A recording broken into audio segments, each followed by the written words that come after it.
Hello everyone. ಈ art ಬಗ್ಗೆ ನಾನು ಡಿಸ್ಕಸ್ ಮಾಡುವಾಗ ಇದನ್ನು ಮಾಡಿಕೊಟ್ಟವರು ಇಂಡಿಯನ್ ಆರ್ಟ್ ಅಂತ ಹೇಳಿದರೆ, ಸೊ ಕೆಲವರು ಇದನ್ನು ನೋಡಿದಾಗ ಇದ್ರ ಬಗ್ಗೆ ಡೀಟೇಲ್ಸ್ ಕೇಳಿದರು. ಸೊ ಯಾರಿಗಾದರೂ ಇಂಟ್ರೆಸ್ಟ್ ಇರೋರು ನಾನು ಅವ್ರ ಕಾಂಟ್ಯಾಕ್ಟ್ ನಂಬರ್ನ ಡಿಸ್ಪ್ಲೇ ಮಾಡಿರ್ತೀನಿ, ನೀವು ಅವ್ರನ್ನ ಕಾಂಟ್ಯಾಕ್ಟ್ ಮಾಡಬಹುದು.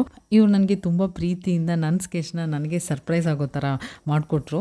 ಅದೆಷ್ಟು ನೋಡೋಕ್ಕೆ ತುಂಬ ಚೆನ್ನಾಗಿತ್ತು ಅಂತ ಅಂದರೆ ಈ ಪ್ರೀತಿಗೆ ಬೆಲೆ ಕಟ್ಟೋಕ್ಕೆ ಸಾಧ್ಯನೇ ಇಲ್ಲ. ಆ್ಯಕ್ಚುಲಿ ತುಂಬಾ ಚೆನ್ನಾಗಿತ್ತು, ತುಂಬಾ ಖುಷಿ ಆಯಿತು.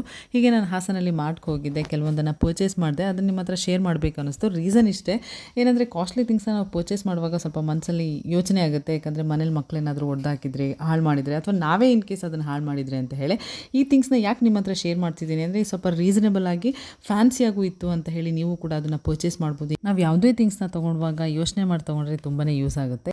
ಮಾರ್ಟಲ್ಲಂತೂ ಸ್ಪೆಷಲಿ ಕಿಚನಿಗೆ ಸಂಬಂಧಪಟ್ಟಂತೆ ತುಂಬ ಒಳ್ಳೊಳ್ಳೆ ಕಲೆಕ್ಷನ್ಸ್ ಇತ್ತು, ಮತ್ತು ರೇಟಿಗೆ ತಕ್ಕಂತೆ ತುಂಬ ಚೆನ್ನಾಗಿತ್ತು.